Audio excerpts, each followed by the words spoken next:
തദ്ദേശ തിരഞ്ഞെടുപ്പിന്റെ ഒരുക്കങ്ങളിലേക്ക് കടക്കേണ്ടതിനാൽ ഈ മാസത്തോടെ കോൺഗ്രസ് പുനഃസംഘടന പൂർത്തിയാക്കാൻ നേതൃത്വം. KPCC വൈസ് പ്രസിഡന്റുമാർ, ജനറൽ സെക്രട്ടറിമാർ എന്നിവരെ ഉടൻ നിശ്ചയിക്കും. ജില്ലാ പ്രസിഡന്റുമാരെ മാറ്റാനും തീരുമാനമായിട്ടുണ്ട്. AICC നടത്തിയ പരിശോധനയിൽ കണ്ണൂർ, കോഴിക്കോട്, മലപ്പുറം, എറണാകുളം ജില്ലകളിലെ പ്രവർത്തനമാണ് മികച്ചതായി കണ്ടെത്തിയത്. അതിനാൽ തിരഞ്ഞെടുപ്പിന് മുൻപ് ജില്ലകളിലും പുതിയ സംഘടനാ സംവിധാനം ഒരുക്കണമെന്നാണ് AICCക്ക് ലഭിച്ചിട്ടുള്ള റിപ്പോർട്ട്.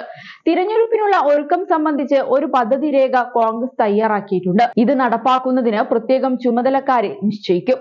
യുവനിരയെ ഇതിനായി നിയോഗിക്കണമെന്നാണ് നേതൃത്വം കണക്കാക്കുന്നത്.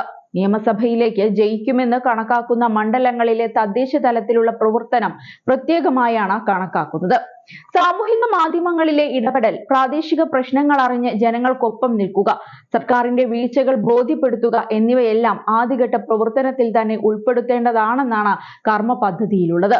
പ്രതിപക്ഷ നേതാവ് VD സതീശന്റെ നേതൃത്വത്തിൽ തിരഞ്ഞെടുപ്പ് വിദഗ്ധരുടെ സഹായത്തോടെയാണ് കർമ്മ പരിപാടി തയ്യാറാക്കിയിട്ടുള്ളത്. KPCC നേതൃമാറ്റത്തിനു പിന്നാലെ സ്ഥാനം നഷ്ടമായ AM ഹസ്സന് പുതിയ ചുമതല നൽകാനും ധാരണയായിട്ടുണ്ട്. UDF കൺവീനർ സ്ഥാനത്ത് നിന്ന് അപ്രതീക്ഷിതമായാണ് ഹസ്സനെ മാറ്റിയത്. ദേശീയ നേതൃത്വത്തിന്റെ തീരുമാനം ഹസ്സൻ പരിഭവമില്ലാതെ അംഗീകരിക്കുകയായിരുന്നു. ഇതോടെയാണ് അദ്ദേഹത്തിന് ഉചിതമായ ചുമതല നൽകി നേതൃത്വത്തിന്റെ ഭാഗമാക്കാൻ തീരുമാനിച്ചത്. എന്ത് പദവി എന്നത് KPCC പ്രസിഡന്റിന്റെയും സഹഭാരവാഹികളുടെയും ചുമതല ഏൽക്കലിനു ശേഷമാകും തീരുമാനിക്കുക. അതേസമയം കോൺഗ്രസിനെതിരെ രൂക്ഷ വിമർശനവുമായി SNDP യോഗം ജനറൽ സെക്രട്ടറി വെള്ളാപ്പള്ളി നടേശൻ കഴിഞ്ഞ ദിവസം രംഗത്ത് വന്നിരുന്നു.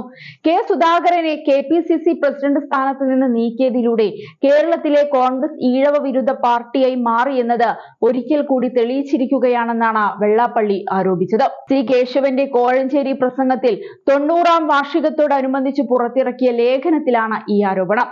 കേരള നിയമസഭയിലെ പ്രതിപക്ഷത്തെ ഈഴവ പ്രാതിനിധ്യം ഒറ്റയാളിൽ മാത്രമായി ഒതുങ്ങുന്നുവെന്നത് തന്നെ ഇതിന് ഉദാഹരണമാണ്. ക്രൈസ്തവ സഭയുടെ താൽപര്യങ്ങൾക്ക് വഴങ്ങിയാണ് അറിയപ്പെടാത്തതും അപ്രസക്തനുമായ ആളെ KPCC പ്രസിഡന്റായി പ്രതിഷ്ഠിച്ചത്. ഇത് കേരളത്തിലെ കോൺഗ്രസിന് ഗുണം ചെയ്യുമോ എന്ന് കണ്ടറിയണം. സുധാകരൻ കരുത്തനും മിടുക്കനും പ്രഗത്ഭനുമായ KPCC പ്രസിഡന്റ് ആയിരുന്നു. തിരഞ്ഞെടുപ്പ് അടുത്തെത്തിയ ഘട്ടത്തിൽ കോൺഗ്രസിൽ ഒരു യുദ്ധത്തിനു തന്നെ വഴിവെക്കുന്ന തീരുമാനമാണിത്. ക്രിസ്ത്യൻ, മുസ്ലിം സമുദായങ്ങളുടെ അവകാശങ്ങൾക്കായി ശബ്ദമുയർത്താനും നേടിയെടുക്കാനും മതസാമുദായിക സംഘടനകൾക്ക് പുറമെ സ്വന്തം രാഷ്ട്രീയ പാർട്ടികളും അവർക്കുണ്ട്. സമുദായത്തിന്റെയും മതത്തിന്റെയും പൊതുവായ ആവശ്യങ്ങൾക്ക് പുറമെ തങ്ങളുടെ വിഭാഗത്തിലെ ഒരു വ്യക്തിക്ക് ഉന്നത സ്ഥാനങ്ങൾ ഉറപ്പിക്കാനും കക്ഷി രാഷ്ട്രീയത്തിനതീതമായി ഇക്കൂട്ടർ ഒന്നിക്കും.